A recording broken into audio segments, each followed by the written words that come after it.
Where's that? That's not the Prusa. Yeah. On the Pantheon, it's in a corner looking down. Like, just find a spot, get a wide angle lens, get whatever camera you use, make sure it's a wide angle lens, and just put it in a spot where, in my opinion, you could see the first layer and you could see most of the print volume. That's basically what you want. You want to be able to see if a print's warping off the bed, essentially, and you want to make sure you're not making spaghetti. Those are basically the two things I care about when I'm watching a printer. Where did I put the XL? It's downstairs.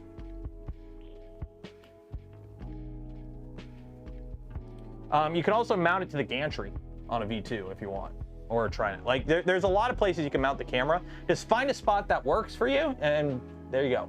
Any camera is better than no camera, and as long as you can just make sure you're not making spaghetti, you're good to go, in my opinion. Is the K1 much more repairable than the X1? I can't say because I haven't worked on the K1. I have a K1C. I'll be honest, I have maybe 100 hours on it. I don't really use it too much. Yeah.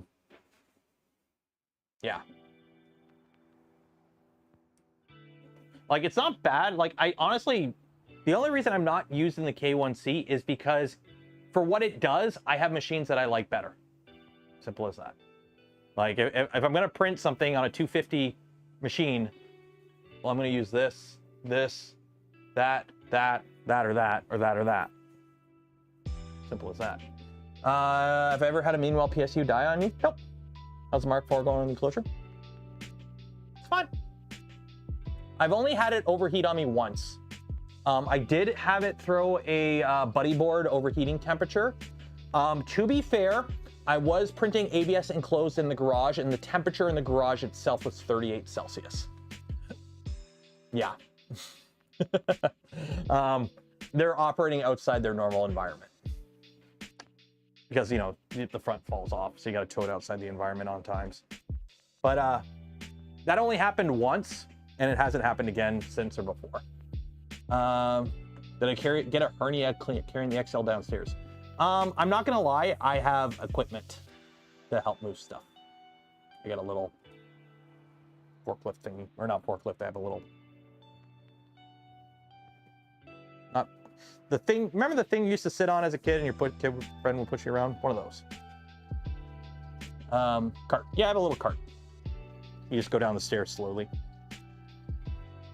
PC webcams inside an enclosure is asking for failure. They are not designed to be over 40 feet. Yeah. It is what it is. A dolly. There you go. Hand truck dolly. I've got one of those. Do I have a go-to printer? Yep. The go-to printer for me is whatever printer has the filament in it I need.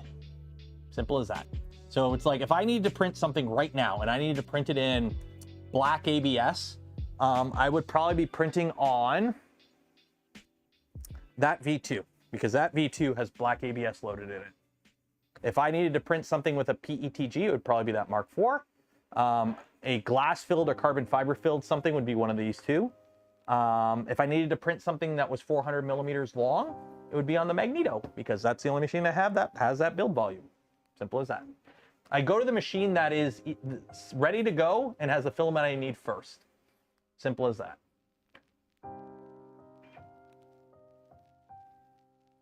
Am I going to upgrade the Cocoa Press? At some point. At some point. When the upgrade kits are available, I probably will get an upgrade kit and do the upgrade on it. Simply for the content and whatnot. I honestly don't have any real issues with my Cocoa Press. Mine is the first revision Cocoa Press, one of the early ones. What I use it for, I don't really need to do the upgrade. The upgrade is more for, it's a lot of quality of life stuff that makes certain things easier, especially for people that run it a lot more. So like stores and chocolatiers and people that actually use it for work will get the most out of the upgrade kit. I use mine every couple of months. I'll use it for a couple days. That's what mine gets used for. Like, I'm going to be printing a bunch of chocolates for Halloween coming up for a video. That'll be the first time I've used mine in about 2 months. So. Best source for metal 2.4 parts? Hard to say. I've only done 2 of them. And I like the Seabore.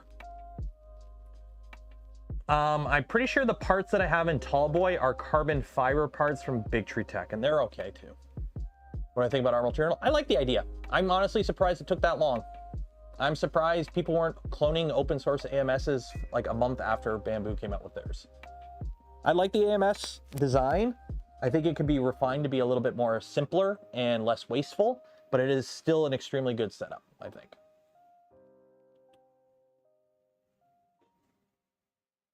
Cheers, Steve. Oh, I am tired. What time are we at today? 4:30. Today's stream was a lot of yapping, wasn't it? Hey, that's a Rook. Yep, and we got parts for another Rook because these are just so overkill. 40% infill, 5 walls, or 4 walls, 5 top, 5 bottom, glass-filled nylon. One second. Let me find something here. One second. Where is? I know I have one somewhere. Where is it? I know I have it. Ah, here we go. By the way, does anyone know anyone who wants a Bumble ride? I need to sell this thing. Oh, ah, dang it, I dropped it. I'm in the side of the garage where like my lawnmower is. One second. Ah. Okay, so we're not gonna do it with this one because this one's more complicated. This, for my European friends, is a 2x4. It is not 2x4. This is glass-filled nylon.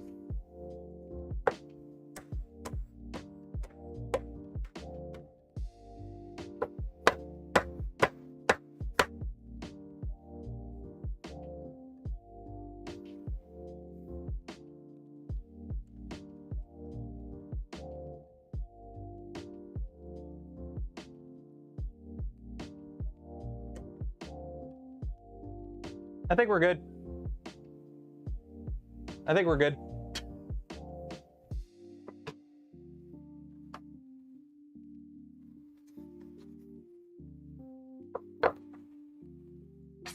Like I'm not breaking this. It's gonna be the most rigid frickin' Rook in the world. I can print a hammer. I should print a hammer. Like a dead, well, the problem is it's hard to justify printing a hammer when I have a $150 dead blow hammer already with saw faces that are, for those that don't know, replaceable. On a Lixie, you can replace the faces on them. Because you need a $150 hammer.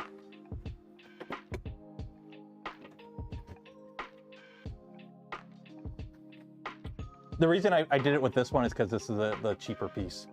If I broke this, it's just replacing a square. If I broke this, this uses more plastic.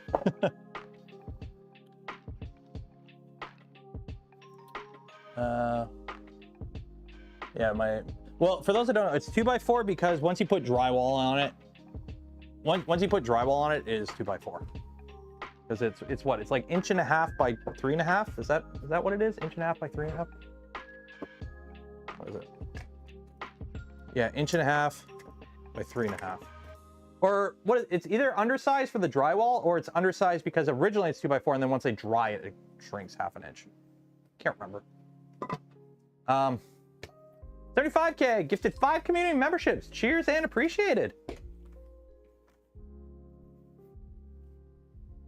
Does it have an accent color? Yeah, the accent parts are glass-filled ABS.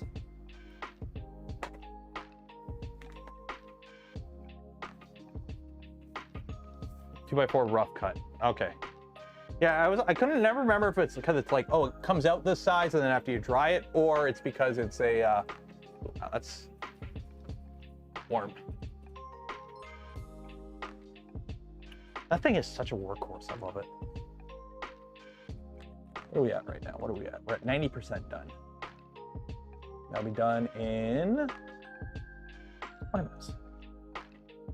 How expensive is it? It's the Fadis stuff. It's if you want to know exactly what it is, it's Fadis. Fadis GF nylon. Let me find it here.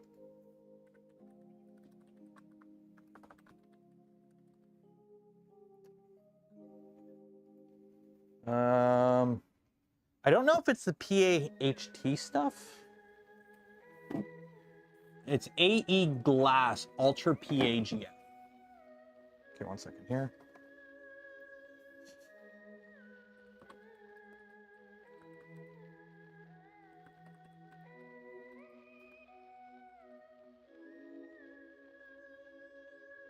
It's this stuff right here.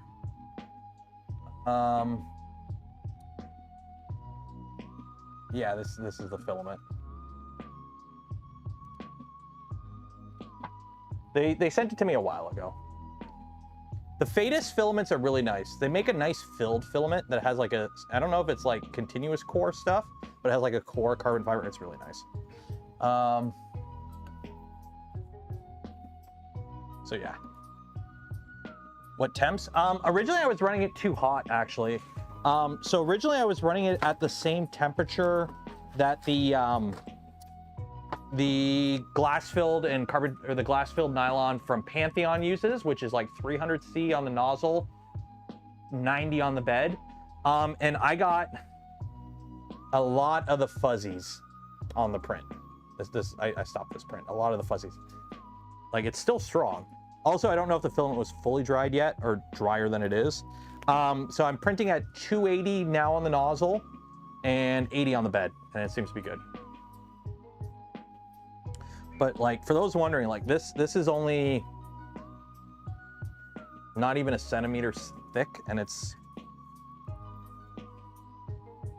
like,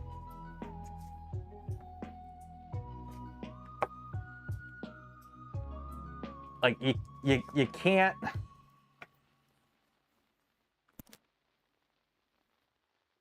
I can't break it.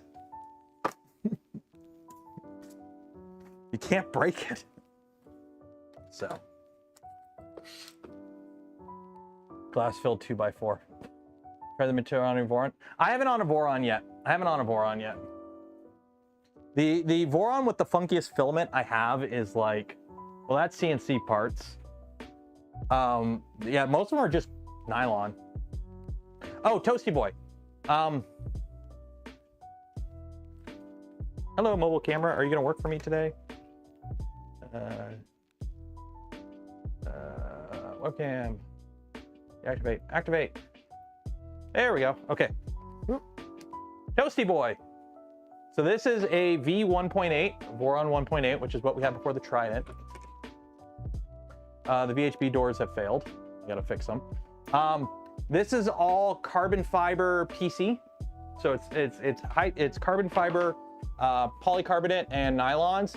And this, the hot end itself is a high temp glass filled nylon, printed at like 360. Because this is a Revo high temp, ultra high temp Revo that'll do 500 on the nozzle. So, yeah, this guy gets toasty. This guy gets toasty.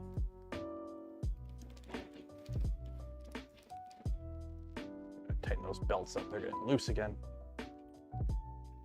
The VHP on the doors is, unfortunately on this one, and those doors are kind of screwed up. So.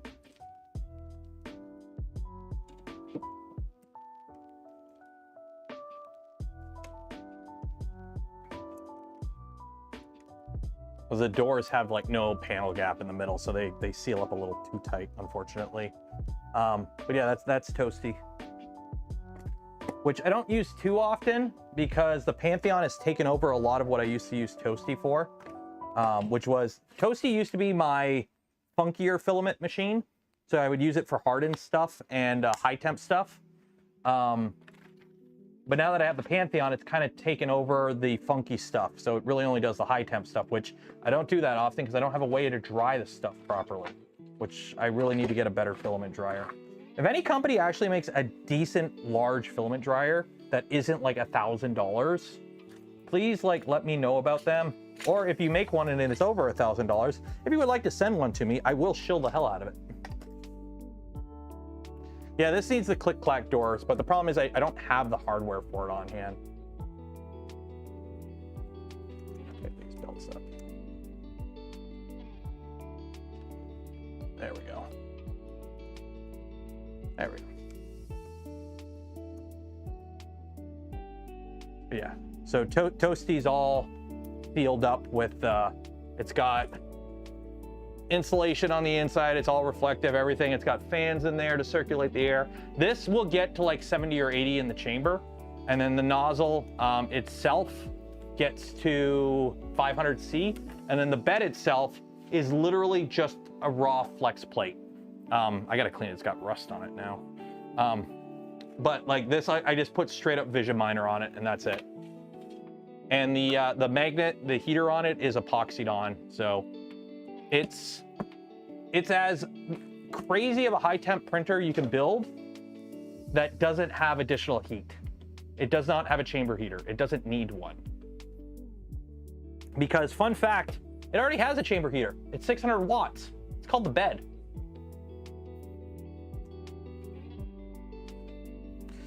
No, I don't like using screwdrivers for adjusting tension because if you use an Allen key, you know how far one rotation is. So it's easy to put an Allen key in and go one full rotation and know you've changed both of them exactly the same amount. The S4? The problem with the S4 is it does the same temperature as all the other ones. It's just bigger. I need something that can, like, the problem is these are the spools I have to dry. Ugh. Like,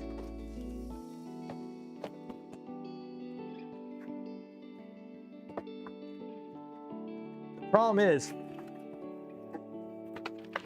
this is what I have to dry, which they don't fit in filament dryers. Even my DIY filament dryer doesn't fit that.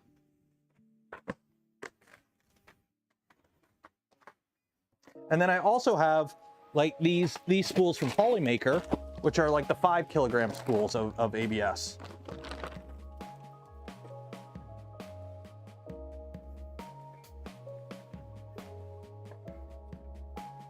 Respool.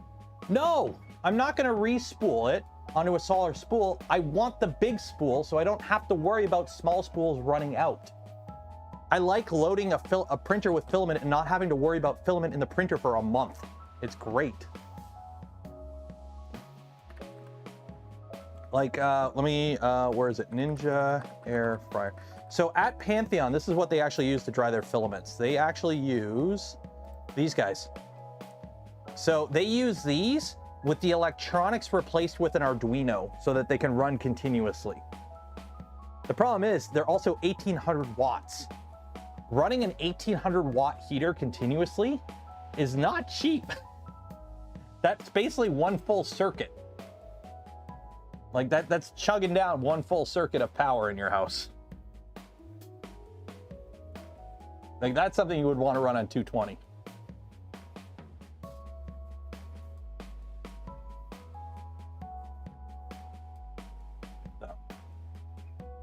What brand was the box? That's Fetus filament. The big spool you saw that wasn't in the bag, like the Mylar one, that's Fetus.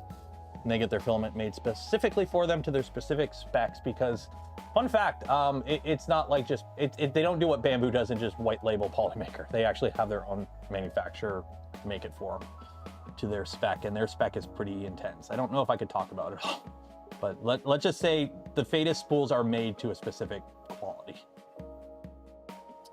Porosity,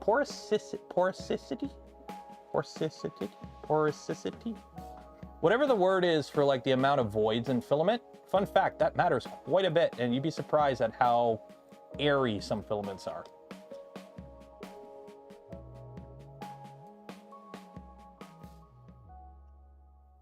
X1 dryer mode. Those don't dry it enough. Like putting your filament in a printer with the bed on and a fan running isn't enough to actually dry the filament properly. It just kind of like, it works okay for like PLAs and PETGs, but like something like nylon, it's not doing enough. You want to know how Vision Miner, you want to know how you dry Ultim for a Vision Miner machine? When I was at Joel's there, he was doing this because he has a Vision Miner. You take your spool of filament, you put it on the bed of the Vision Miner at like 220, and you leave it there for a weekend. Then you take that spool out of the machine with your gloves because it is 220 Celsius, and you take that spool and you put it in a vacuum dryer, and you suck all the air out of it. You put it in a vacuum chamber and you suck all the air out of it until it cools down to room temperature, and then you print with it. That's how you dry a spool of Ultim. I don't have that equipment. Thrift shop. Giant robot. Every now and then I do go into one of the local thrift shops trying to find a filament dryer or find an air fryer that I can convert. And I haven't been able to find one that's big enough.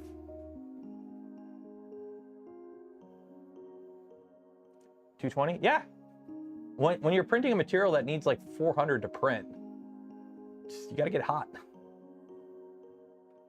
Colored extrusion. DLLPH or DLLFPH.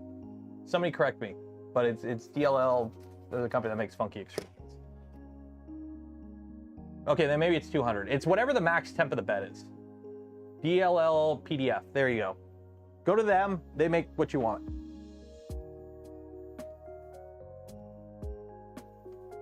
How's this coming along? Oh, that's coming along good. This will be interesting because this part has support on it. So it's going to be interesting to see how the glass-filled nylon supports come off. Printcore D300. Let me see if I can find that. Print D300. Okay, first they're German. This is going to cost me $1,000. So we're not going to go there. This was a company that I came across. I've heard about them, but I've never actually looked them up because filament dryers are just not something I really look into too often until like recently. Print dry. If their website will load. There we go. So the thing is, I don't think these guys get, like they make these guys.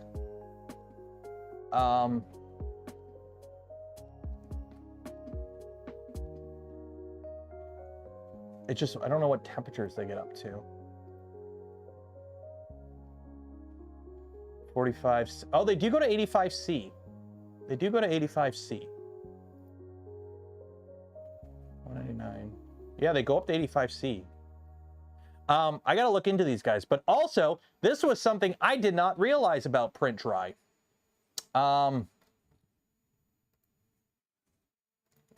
They're in Canada, which is cool. Go Canada!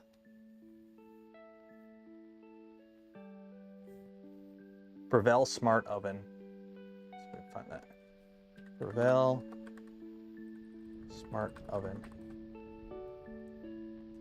The problem is I want it to be cheap. Anything that I'm modding to use for like 3D printing, I want cheap.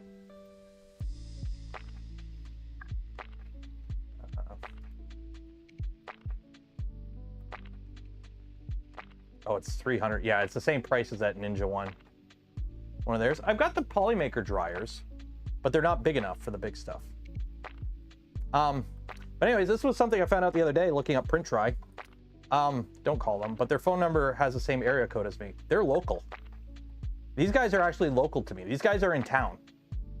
I don't know exactly where they're at in town, but apparently they're in town. I found this out the other day. Yeah, apparently they're in town. So they're actually local. Sunlu S4. The problem with the Sunlu S4, let me pull it up here. Okay. That's the problem with the Sunlu S4.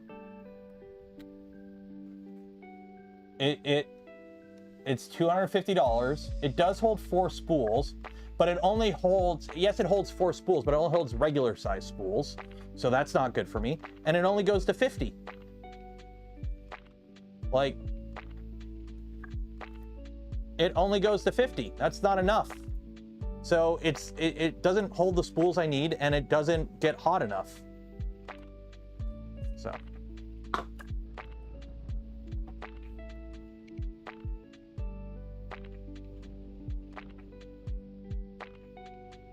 A propane powered one goes to 70C. Even there, 70C isn't hot enough.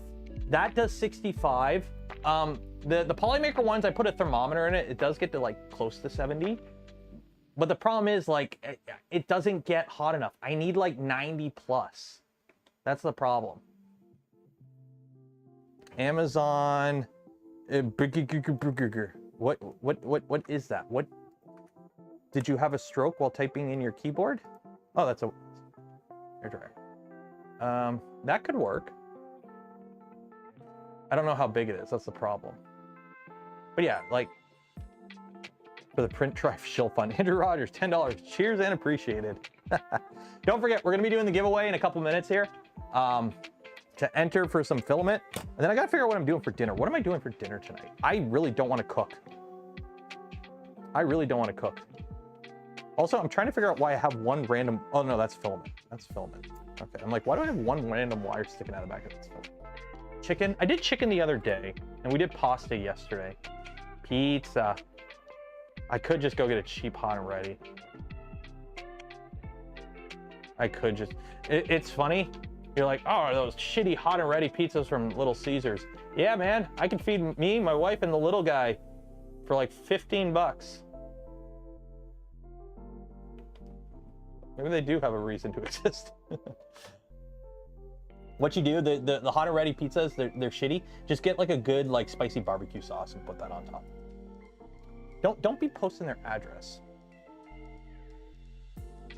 I'm not saying, yeah, I'm gonna remove your comment just because don't be doxing while I look up their address. Oh, I know where they're at. I used to work there. Well, not there, but like,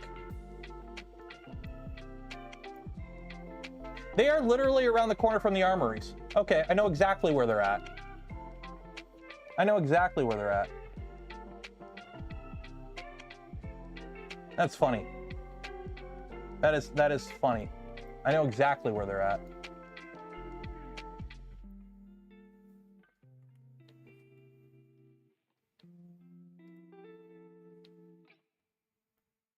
Yeah, I know exactly where they're at.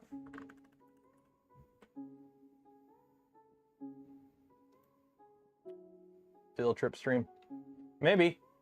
They are a, yep, it makes a lot of sense. I think, exactly. I think print dry is like a small part of a bigger company kind of thing. Best pizza is homemade pizza. Nah. So for those that have been to the Windsor, Ontario region, you know Windsor, we do our own pizza here, and it's good.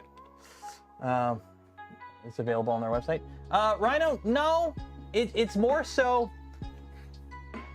how do I word this in a way that doesn't come across as being, okay, I'm just gonna say it. People on the internet are idiots. We've got how many people in chat here? I'm not saying you are. I'm not saying anyone here in specific is. But when you have 350 people in a chat room and somebody drops a phone number or an address, people are gonna do dumb stuff. It's simple as that. It's like why I don't say my wife's name on here, why I don't use my last name on here. It's like, it's the internet. It's the internet. You have to put like some sort of basic lowest common denominator filter on stuff, because you see it all the time, especially like here, it's not a big deal because we're a smaller group or a niche hobby. It's a smaller audience. We don't have like the vapid parasocial groups that you see like bigger streamers on like Twitch have. But it is. Swatting's a thing, doxing's a thing. People order pizzas to addresses all the time. It's the internet. It's the internet. You have to put some basic form of protection on everything, just in case. It is what it is. It is what it is. So yeah. No, nothing. Like nothing. I'm like I deleted it more not because you posted it, but because I didn't want somebody doing something they're not supposed to. Because people are just.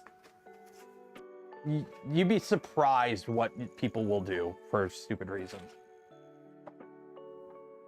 So, how do you spell shower? Just like that.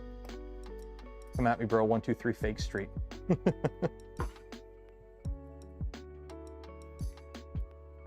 We are the reason champ. As somebody who did used to work for the government, yeah, you design stuff for the lowest common denominator. There's a lot of smart people who work for the government. There's also not a lot of smart people that work for the government. A person is smart. Yep, I love that saying. Men in Black, great movie. And it's, again, 90s movie. It's like an hour and a half long. All good. There's like no filler in it. It's great. Just plot point to plot point to plot point. But anyways, yeah, it has no right having a line that goes that hard. Where it's like, yeah, a person is smart, sane, intelligent. People are dumb and panicky and stupid. And it's true.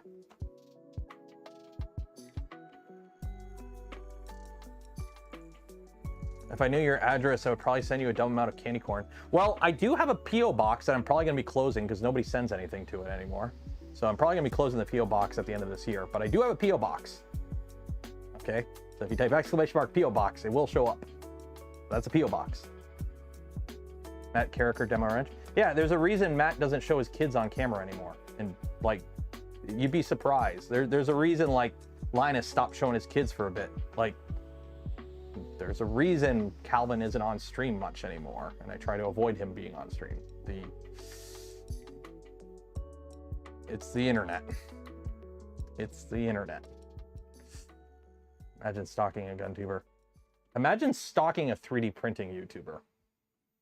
I have friends in this industry who are like, do exactly what I do, that have received death threats, like actual verified death threats, because they're a 3D printing content creator. If you'd be surprised, you would be surprised. Like, I run a pretty heavy filter on my chat in terms of like things you say that get auto flagged. The stuff I get in comments, you'd be surprised. It's like, no joke.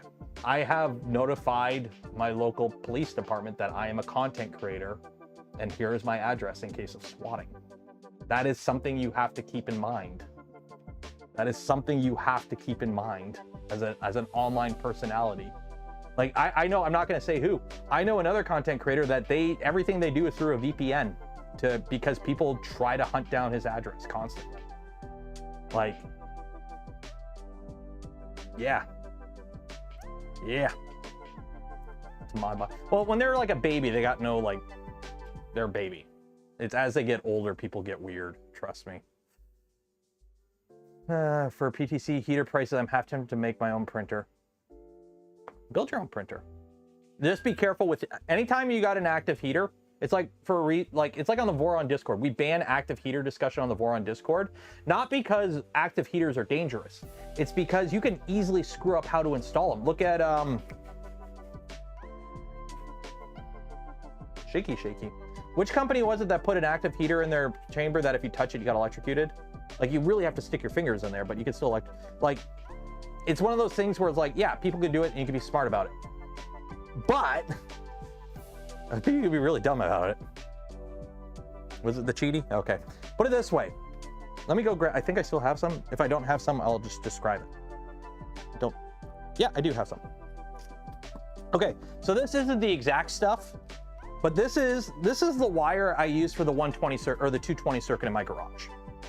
So I'm gonna zoom tight. Okay, so this is 10 gauge, I think. This is single strand wire.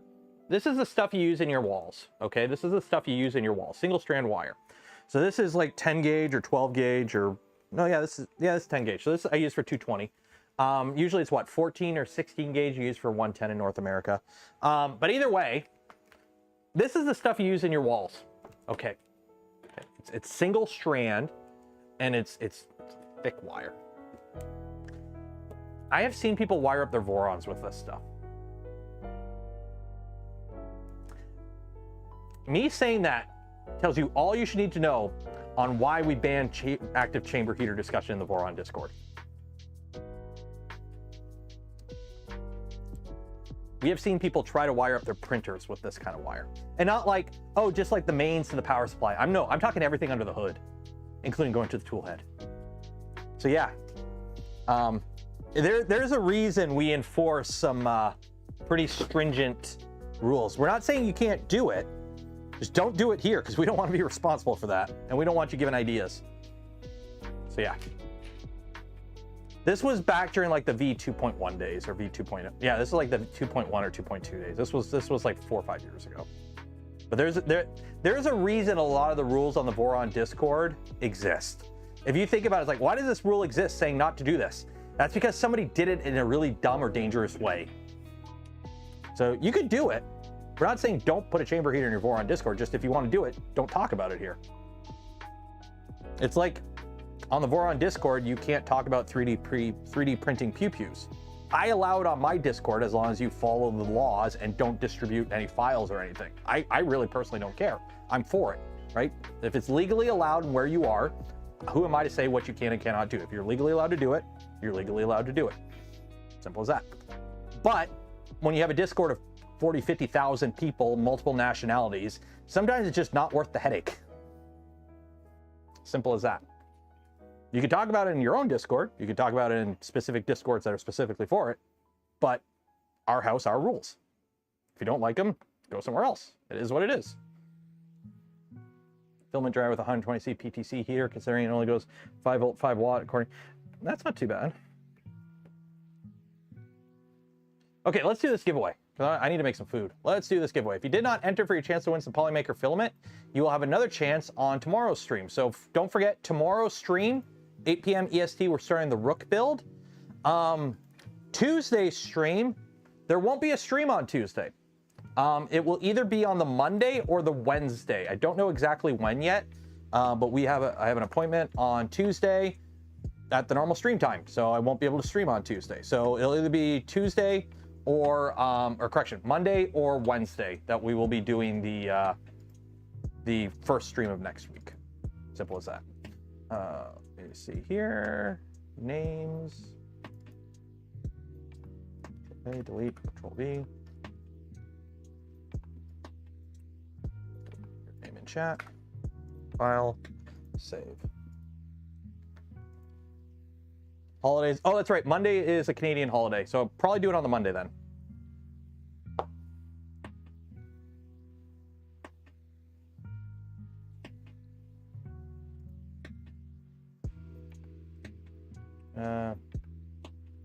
Let's pull this up here. Yeah, no, there will be. Yeah, tomorrow night's stream is 8 p.m. EST, normal Saturday night stream time. We'll start the Rook build. We might continue the Rook build on the Monday. The Rook, I might just power through it. We might just, you know, do it like how we did this guy where we just powered through it. We'll see. Okay, let's do a race. Add names, clear, open. Nope, I can't open the game within the game names. There we go. We got 325 people. Let's do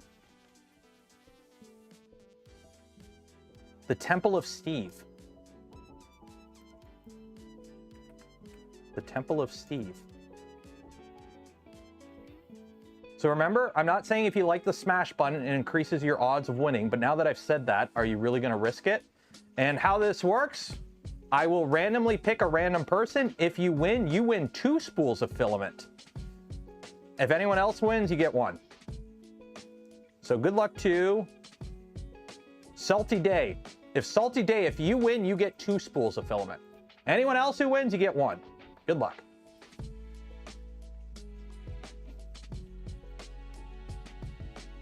Remember, exclamation mark zoom zoom makes you go faster. Exclamation mark gullible makes everyone else go slower.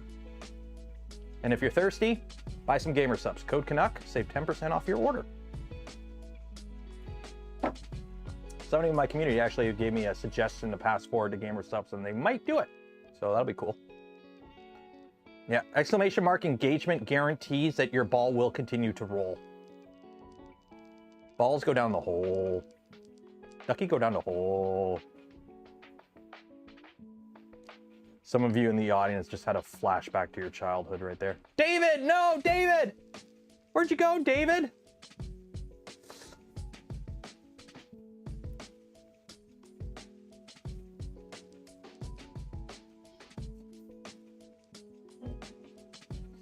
Not Animaniacs, or actually, no, it wasn't Animaniacs. It was Muppet Kids, or Muppet Babies or something.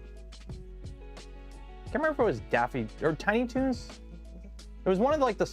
Was it Tiny Toons? Looney Tunes, Tiny Looney Tunes. I can't remember exactly which one it was. It was like Sylvester, right? It was like baby Sylvester, right? He was flushing everything down the toilet. Stop. Okay, Jose, don't spam chat. Like, it's okay to spam chat, but don't spam chat, if you get what I'm saying. Go, WM. You've got this, except for momentum.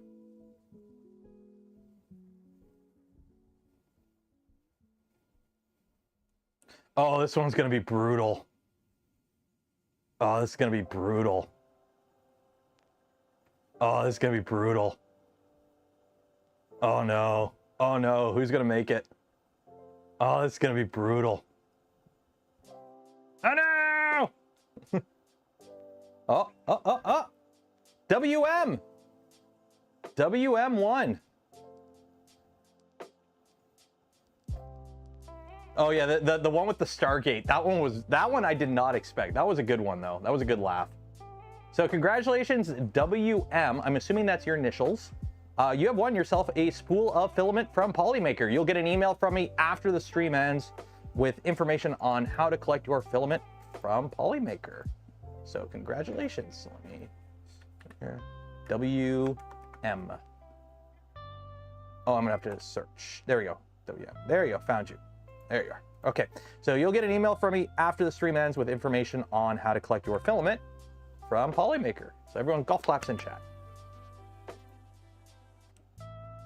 Okay, just pull this up quick.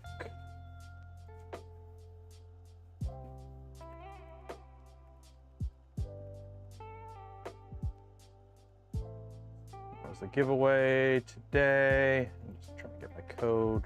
There we go. Submit. There we go. Okay. There we go. S for David. How's this coming along? I'm gonna have to do the filament change on this soon. It's coming up soon. It's got to do all the top layers first, though. I think we're on the second or third top layer. Okay, so we're gonna call it there. Again, tomorrow's stream, we will start the LDO Rook kit build. That begins tomorrow. And then there won't be a stream on Tuesday this week. I'll do it on Monday instead because I've got an appointment, so I can't stream. I can't be here and in the doctor's office at the same time. It don't work that way. I'm not an IRL streamer, so I can't do that. So yeah, so we're going to call it there. Shout out to Polymaker for the spool of filament we gave away this stream and every stream. Links for them and more in the video description. Some of them are affiliate links. Don't cost you anything extra. Go a long way in supporting the channel. And others, like GamerSupps, use code Canuck, save 10% off your order. With that link. And for those that donate to the channel, gifted memberships to others, or became members of the channel yourself, I thank you. I would not be able to do the things I do, create the content I create without your continued support. You make it all possible. So cheers. For everyone else, enjoy your weekend. For the Canadians out there, it's a holiday weekend, so enjoy that. And I don't think British Thanksgiving is this weekend either. I think it's only Canadian one this weekend. But yeah, enjoy your weekend. Be safe out there. Wash your hands, and I will see you tomorrow. Goodbye.